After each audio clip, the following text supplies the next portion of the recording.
Halla, alle sammen. Dette er en ny kanal som heter Offroad Biking. Og vi skal kjøre denne bakken her. Dere ser det kanskje ikke så godt nå, men det blir ganske langt ned. Så vi skal filme litt av det, så blir det sikkert mer video om offroad biking. Så finner vi nye plasser. Nå har vi akkurat tatt med Vassbakken barnehage sin hytte. Sånn hytte. Ja, som er oppe i skogen en plass. Det er turhytta til dem.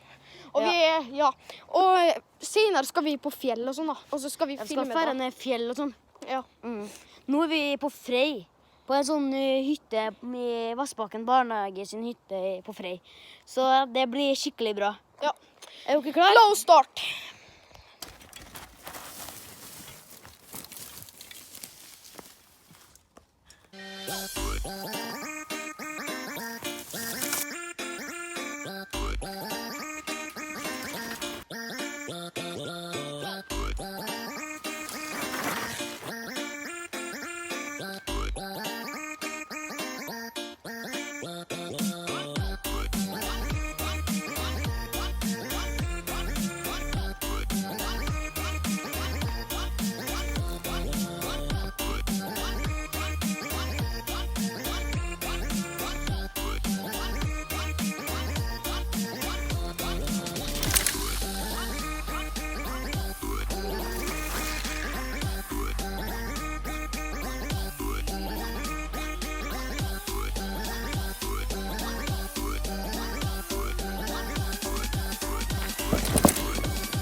Let's go.